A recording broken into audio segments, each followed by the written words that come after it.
Hi, I'm here with Enid Winokur, the Managing Director for Bonnie Prudden Myotherapy. Enid, I have a very important question for you. Who was Bonnie Prudden? That's a big question. I know. She was a person who saw the problem and saw solutions too, in innovative ways that attracted a whole population, really. She saw that people needed to be physical, but that they needed to enjoy it while they were doing it. They need to be able to do it in their home, and they needed to be able to do it with their family, and with equipment that didn't cost very much. So all of the things that she did and invented were for your regular old person who was at home with their families and didn't maybe have the time or the money to go somewhere to do whatever they felt needed to be done. So she never even patented or registered any of the equipment. She gave all the instructions away so that if you were at home and you wanted to build a garage gym, there were the dimensions of the equipment that you needed. So she was also an innovator.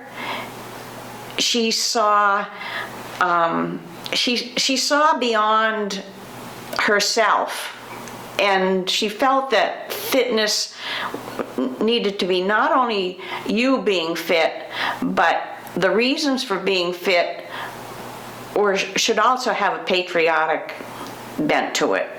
That you should be able to help your neighbor, that you should be able to help your country. And so all of these things made her what she was. She was really an inspiration in the flesh, so to speak. She was very kind, but she was also had made her points. She was authentic. She was never moved by any kind of greed and motivated by money at all. She gave up millions. She never promoted anything because she felt that the things that she was being asked to promote were not good for people, like Coca-Cola, Bond Bread, Tang, and Icy Hot, some of those things. So she went the slow route. I mean, she could have probably had Bonnie Prudden dolls and Bonnie Prudden mugs, but she went the slow route, and her name was very important to her. She got off the Today Show because they were advertising Regimen tablets, which was a new diet pill, in front of her spot. And people started writing in and saying, oh, they were using her diet pill. And she was not only surprised, she was very upset. And when she researched the product, Regimen, she found that not only was it fraudulent, but it was dangerous. So she said, either I go or those spots go. And they said, well, it's tied in with your spot. So that's why she left the Today Show. So not only did she leave a good paying job, and she was a single mother at the time, but she also lost the opportunity to be in the living room of millions and millions of people who used to watch her and do what she thought they should do. Mm-hmm. So both of that opportunity was very hard on her to lose, but she couldn't do it because it was not good. So that's the way she was all her life. Right. There was a book written a couple of years ago about the people that built American fitness, and there were dozens and dozens of people profiled in the book, and Bonnie was in the book, and she was the only person in the book that didn't have some kind of negative commentary attached to her about some kind of ethical issue or violation of people's trust, and I thought that was pretty remarkable. She's that kind of a person.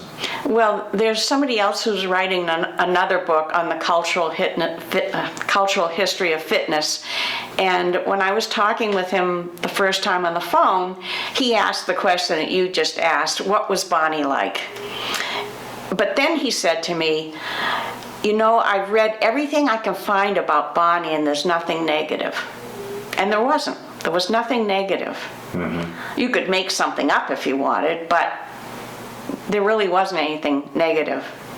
She was very much trusted, and her name stood for authenticity and honesty and what was truthful. And she left this world in that same way, down to the very end. Right. Yes. She actually, I know she was feeling awful, but she knew there were two things that she had to do, two workshops, one in June and one in July, and she did them. And then 6 days afterwards, she said to me, now I have to go into hospice. Oh, really? She Yeah. told you she was ready? Yeah. She Wow. told me she was ready. Wow. So she was in hospice for 4 months. She was funny right up until the end. Mm-hmm. And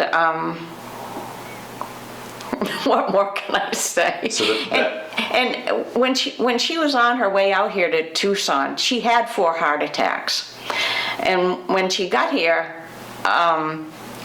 it was a real struggle for her for 4 days, for 4 years to get back to herself. And she's written about it in a book that is to be published. And the last chapter is called Resurrection. And that's the chapter on how to get back after you've been knocked down. And it's starting with bed exercise and breathing. And actually,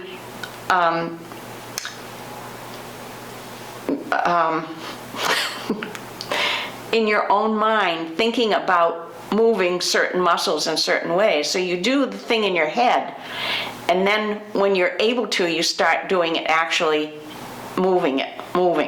So it starts in the mind? It starts in the mind, yeah. Thank you.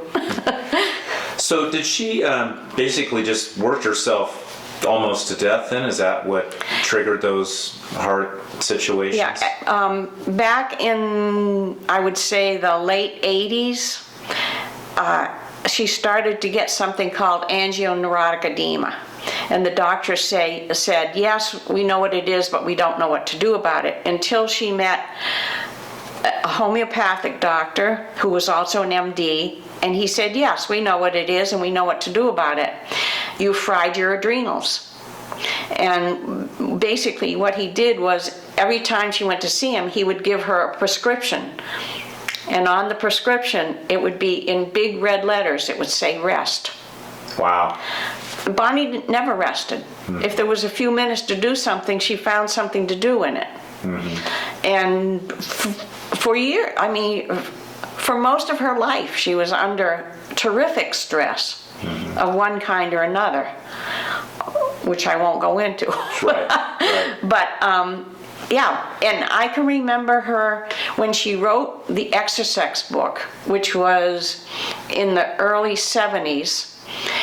I remember going down to her writing room, and I remember her saying to me, I've used up my adrenals. And in the Exersex book, it talks about adrenals and stress. And so as she was researching, she was understanding what was the problem with her own self. Which is a hot topic today, in fact, is adrenal burnout and overdoing it with... Well, Hans Selye was the one who did all those experiments with rats and people and found out that the same thing was true about each. And so if we can learn one lesson from her, it would be maybe to take a little rest too, with the quality of work and integrity. Also, and one of the ways to get rid of the stress which accumulates in the body is to do exercise. That's the fastest way to get rid of the stress. Right. And that's what's on one of her t-shirts. Okay, great. Thank you.